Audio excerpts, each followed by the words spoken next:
Você está no canal Eu Estudo a Lição com o pastor Samuel Camilo. Hoje é terça-feira, dia 7 de julho, e o tema que estudaremos na nossa lição será Vidas transformadas fazem a diferença. A base do nosso estudo de hoje é Atos capítulo 4. O contexto desse mesmo texto é aquilo que acabou acontecendo pouco tempo depois do Pentecostes. Eu só quero que você se lembre que a maior parte dos apóstolos eram da região da Galileia. A Galileia, mais ao norte de Israel, era um lugar de gente inculta, de gente muito humilde. A maior parte deles nunca tinham frequentado uma escola rabínica, tinham, portanto, pouco conhecimento da palavra de Deus.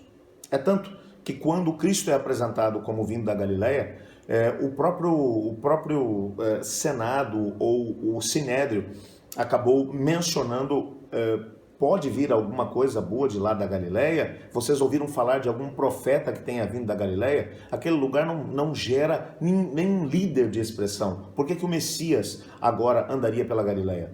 Aliás, os evangelhos vão deixar claro que Jesus gastou mais de 80% do seu tempo pregando na região da Galileia.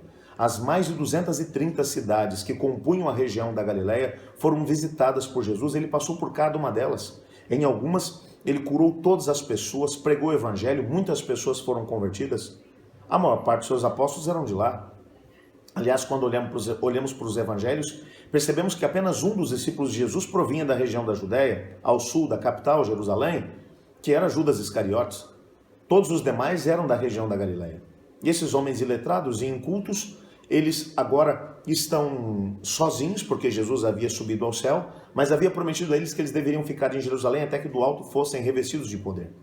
E enquanto eles esperam por esse revestimento que viria do céu, durante 10 dias eles clamam a Deus, o Espírito Santo vem sobre eles, e no dia do Pentecostes, exatamente 10 dias depois da ascensão de Cristo Jesus, o Espírito Santo vem com tal poder que eles começam a testemunhar, e através desse testemunho, embebido pelo Espírito Santo, ou dirigido pelo Espírito Santo de Deus, cerca de 3.000 pessoas são batizadas, e a igreja começa a tomar corpo em Jerusalém.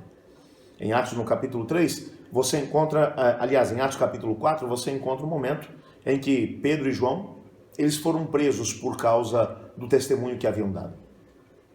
Esses indivíduos estavam seguindo para a igreja e para o templo, como eles faziam, aliás, todos os dias, às 9 da manhã no sacrifício da manhã e às 3 da tarde no sacrifício da tarde, eles estavam lá, louvando a Deus, bendizendo ao Senhor, até porque a igreja cristã não era um segmento diferente do judaísmo, mas ele era visto como sendo uma das seitas judaicas. Assim como haviam os fariseus, os saduceus, os essênios, os zelotes, haviam também os do caminho, que eram os judeus que acreditavam em Cristo Jesus. Era assim que eles eram vistos. E a cada dia eles iam fazendo mais prosélitos. E enquanto Pedro e João estão seguindo para o templo, um homem que já há 40 anos estava esmolando ali próximo da entrada do templo, olha para Pedro e João, estende a mão e pede uma ajuda. Pedro olha para ele e o Espírito Santo vem de forma poderosa sobre Pedro, que reage dizendo: prata e ouro eu não tenho, mas o que eu tenho eu lhe dou. Em nome do Senhor Jesus, levanta e vamos embora para a igreja.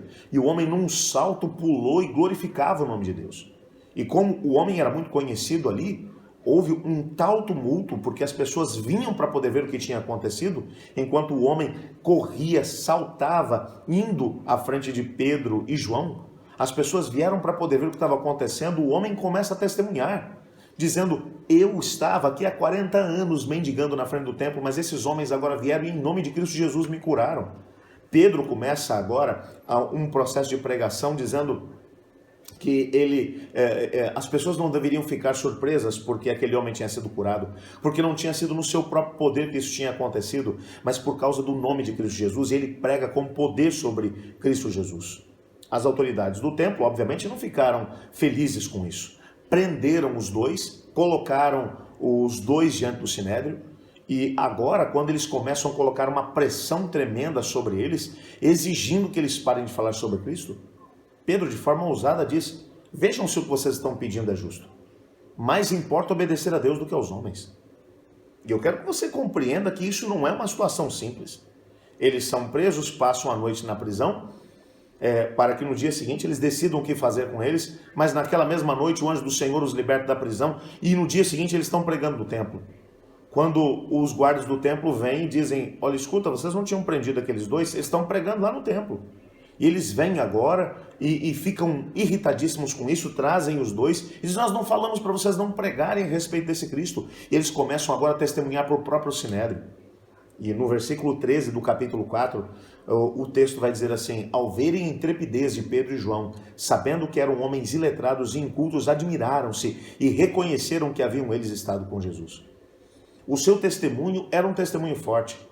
As histórias que começaram a acontecer agora pela fé e pelo poder do Espírito de Deus agindo através deles eram realmente tremendos.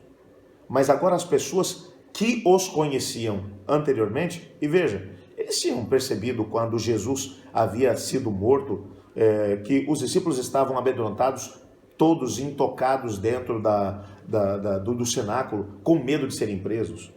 Homens que não tinham expressão quase nenhuma, e que agora se levantavam com poder, com ousadia e pregavam.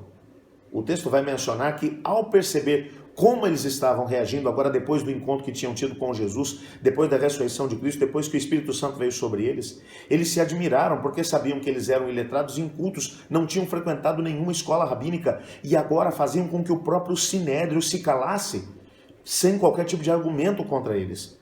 E eles perceberam, reconheceram que eles haviam estado com Jesus. Por que reconheceram isso? Porque o jeito como eles se comportavam agora era completamente diferente. O mais interessante é que aqueles cristãos recém-convertidos, eles foram impelidos a contar a sua história. Pedro era um humilde pescador. Ele foi transformado pela graça de Cristo. Tiago, João, que eram filhos do trovão, tinham dificuldade de poder controlar seu temperamento e foram também transformados pelo divino amor. Tomé, que era um cético, foi também transformado pela misericórdia do Senhor. Cada um dos discípulos e membros da igreja primitiva tinha uma história para poder contar a respeito daquilo que tinham experimentado com Cristo Jesus. Ellen White traz uma poderosa citação do livro Caminho a Cristo, na página 78, onde ela diz assim, no momento em que uma pessoa aceita Cristo, em seu coração nasce um desejo de apresentar aos outros o precioso amigo que encontrou em Cristo Jesus. A verdade salvadora e santificadora não pode ficar escondida em seu coração. Uma coisa é fato. Esses homens que haviam tido um encontro com Jesus, eles agora, ao se posicionarem e testemunharem do que Cristo havia feito por eles, eles acabaram impactando a comunidade dos seus dias. E as pessoas foram completamente embebidas por sua mensagem. E mesmo aqueles que os odiavam foram obrigados a reconhecer que o que estava acontecendo com eles era fruto do que Cristo fazia na vida deles. Que testemunho poderoso! Se eles viveram isso, nós também podemos viver hoje. Numa sociedade cética, numa sociedade que tem dificuldade de poder crer na palavra do Senhor, através do testemunho que construímos com Cristo Jesus e que damos diante das pessoas, o nome de Cristo pode ser exaltado e crido por aqueles que estão à nossa volta. Vamos orar pedindo para que essa seja a nossa realidade? Obrigado, Pai, por Tua palavra.